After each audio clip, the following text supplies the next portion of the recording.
તો હાલ ઉત્તરાયણ નથી છતાં પોલીસે સુરત શહેરમાંથી પોણા 2 કરોડ રૂપિયાની ચાઇનીઝ દોરી જપ્ત કરી છે।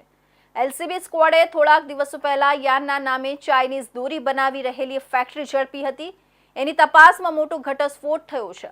ફેક્ટરી બાદ હવે ચાઇનીઝ દોરીનું ગોડાઉન પણ મળ્યું છે, જેમાં પોણા 2 કરોડ રૂપિયાની ચાઇનીઝ દોરી અલગ અલગ રાજ્યોમાં સપ્લાય કરવા માટે મૂકવામાં આવી હતી। એટલું જ નહીં, પોલીસ અને જીએસટી વિભાગને ગુમરાહ કરવા માટે તમામ બોક્સ પર ઇન્ડસ્ટ્રીયલ યુઝ લખવામાં આવ્યું હતું। ચાઇનીઝ દોરી કેટલી ઘાતક અને જીવલેણ છે એ જાણતા હોવા છતાં સુરત શહેરના પાંડેસરા અને સચિન જીઆઈડીસીમાં એની ફેક્ટરી ઘણા સમયથી ચાલી રહી હતી, જેના પર રેડ કરવામાં આવી હતી અને ત્યાંથી મુદ્દામાલ કબજે કરવામાં આવ્યો હતો। આ સમગ્ર મામલે જ્યારે પોલીસે વધુ તપાસ હાથ ધરી ત્યારે ફેક્ટરીની સાથે ગોડાઉન પણ મળી આવ્યું હતું। આ ગોડાઉનમાં કુલ 1710 જેટલા મોટા બોક્સ મળ્યા હતા। આ બોક્સની અંદર ફિરકીની સાથે ચાઇનીઝ દોરી મળી હતી। મયુર પટેલ અને સંજય પટેલ બંને ફેક્ટરી ગોડાઉન ભાડે લઈ દેશના અલગ અલગ રાજ્યોમાં ઘાતક ચાઇનીઝ દોરી મોકલી રહ્યા હતા। ડીસીપી વિજયસિંહ ગુર્જરે જણાવ્યું હતું કે ચાઇનીઝ દોરીની ફેક્ટરી મળી હતી। એની તપાસ કરતા હવે પાંડેસરા જીઆઈડીસીમાં ચાઇનીઝ દોરી રાખવા માટે ગોડાઉન મળ્યું છે। ત્યાં જઈને તપાસ કરવામાં આવી તો મયુરભાઈ પટેલ અને સંજયભાઈ પટેલ બંનેએ ભાડે પ્લોટ લીધો હતો। તેમણે જણાવ્યું હતું કે યાન જે અમે બનાવી રહ્યા છીએ એને બહાર મોકલવાનું છે, જેનો સ્ટોક રાખવા માટે ગોડાઉનની જરૂરિયાત છે। આ માટે આ પ્લોટ ભાડે લીધેલો છે। ગોડાઉનમાં તપાસ કરતા 1710 જેટલા મોટા બોક્સમાં ચાઇનીઝ દોરી મળી હતી।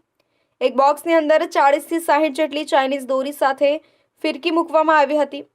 તેમણે જણાવ્યું હતું કે પ્રોડક્શનની કિંમત 150 રૂપિયા પ્રતિ કિલો છે। જો વેટ સાથે એની કિંમત ગણીએ તો મુદ્દામાલ સાથે કુલ કિંમત 59.85 લાખ રૂપિયા થાય છે અને બજાર કિંમત પ્રમાણે જુઓ તો 1.80 करोड़ रुपया થાય છે।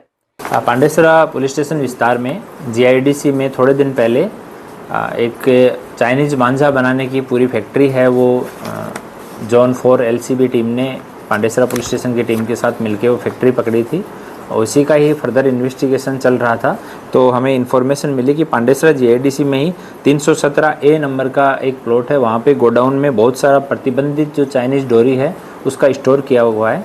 तो वहाँ पे जाके चेक किया तो ये एक मयूर भाई पटेल और संजय पटेल, ये दोनों ने वो गोडाउन है उसको किराए पे लिया हुआ था मालिक से कि हमें कुछ सामान का स्टोरेज करना है, यान का जो हमें बाहर भेजना है उसके नाम पे ये जगह जो है वो उन दोनों ने किराए पे ली हुई थी। और वहाँ पे 1710 जितने बड़े बॉक्स जो बॉबिन के हैं वो मिले वहाँ पे चरखी के, और एक बॉक्स के अंदर 40 से लेकर के 60 तक चरखी या बॉबिन है वो उसमें स्टोर किया हुआ था और वो सारा माल एकदम तैयार था, बाहर भेजने के लिए रेडी था। ફેક્ટરીમાં ફાઇન ફિલામેન્ટ યાન બનાવવાના નામે આખું કારખાનું ચલાવવામાં આવતું હતું, પરંતુ યાન બનાવવાની જગ્યાએ અહીં ચાઇનીઝ દોરી તથા એની ફિરકી બનાવી બહાર મોકલવામાં આવતી હતી। ખાસ કરીને ઉત્તરાયણ પર્વ દરમિયાન ફેક્ટરી બંધ રાખીને માત્ર યાનનું કામ કરાતું હતું, જેથી કોઈને શંકા ન આવે।